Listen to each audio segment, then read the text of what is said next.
का पता नहीं, किसी चीज का पता नहीं। तो कंगना और के बारे में इस देश को गंभीरता से कोई लेता ही नहीं है। बीजेपी के पास कंगना टाइप के चीजों कुछ है ही नहीं। सर, कंगना रनावत ने फार्मर्स को लेके, किसानों को लेके बयान दिया था कि अगर हालात नहीं संभलते तो बांग्लादेश जैसे हो जाते।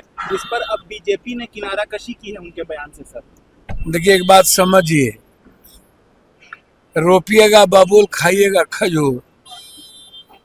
कंगना जी चॉइस किसकी है? कौन नेता की चॉइस है? ऐसे ऐसे कंगना जी, अंगना जी, ऐसे ऐसे लोगों को हिला करके राजनीति करिएगा तो क्या पाइएगा? आप हमको बताइए ना। उसको आजादी का पता नहीं, किसी चीज का पता नहीं। तो कंगना और के बारे में इस देश को गंभीरता से कोई लेता ही नहीं है। और बीजेपी के पास कंगना टाइप के चीजों कुछ है ही नहीं। बीजेपी के पास अब कंगना टाइप की ही चीजें बच जाएगी, आप इसको समझिए। तो इसीलिए उसको ही मत लीजिए। सर, चंपई सोरेन ने भाजपा ज्वाइन कर लिया है। सर कैसे देखते हैं? हद हो गया भैया।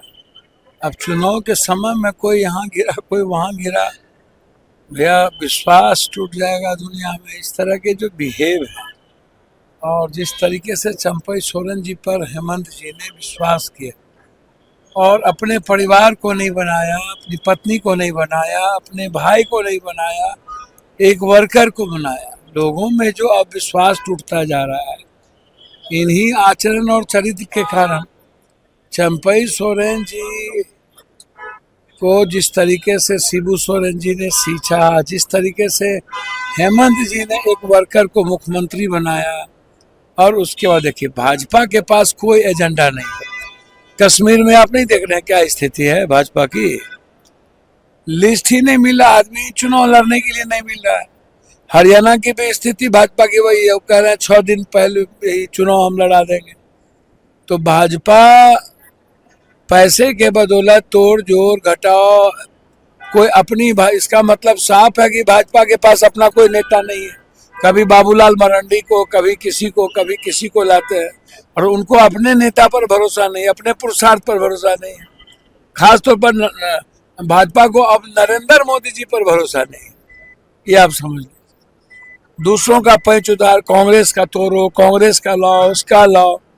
तो भरोसा जब नरेंद्र मोदी जी पर ही नहीं है, गारंटी अभी शिवाजी का देख ही लिए, महाराष्ट्र में मूर्ति ही टूट गई। 45 से 47 साल की बात करते थे।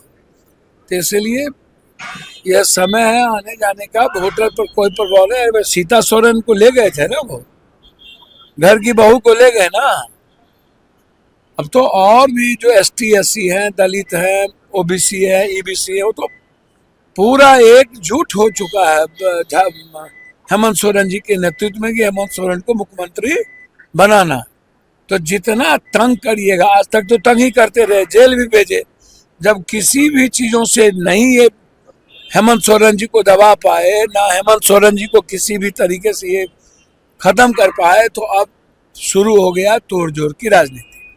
बीजेपी कह रही है, सर TMC के नेता हैं कुणाल घोष, उन्होंने कहा है कि जो मूवमेंट छात्रों का या जो हालात बंगाल में दिख रहे हैं, इसके पीछे बीजेपी कांग्रेस सब मिली जुली भी है। एक साथ ना बनना मूवमेंट जो चल रहा है सबको। देखिए, एक बात समझिए, बीजेपी तो का जो सोशल मीडिया है, टूल्स है, जब सुप्रीम कोर्ट ने निर्णय ले लिया और जब CBI इंक्वायरी हो गई और जब सब कुछ सामने आ रहा है, पोलियोग्राफी हो रही है, तो आप हमको बताइए ना कि जिस तरीके से कहीं न कहीं बीजेपी का तो बैकअप है ही ना। बीजेपी प्रभोग तो कर ही रही है। जस्टिस के लिए ममता दीदी खुद ही उतर गई और अब तो हम तो कहेंगे बीजेपी को अविलंब फांसी की सजा हो, CBI इसकी तैयारी करे 3 महीना के अंदर, खत्म करिए इसको। बेटी के न्याय के लिए अब एक ही काम करना है, राजनीति नहीं करनी चाहिए। जहां भी बेटी का बलात्कार होता है, शोषण होता है, उसको फिनिश करना चाहिए। सर, तेजस्वी यादव ने ट्वीट किया है कि बिहार में तालिबान राज है, देखा गया है, एक मामला पेश आया है, एक चोर को पकड़ करके मैं इस सब पे नहीं जाऊंगा। कौन क्या ट्वीट करते हैं, कौन नीतीश कुमार के बारे में क्या बोलते हैं, कौन क्या कहते हैं, भैया मेरा कोई लेना देना नहीं। हम आग्रह करेंगे कि बिहार की जो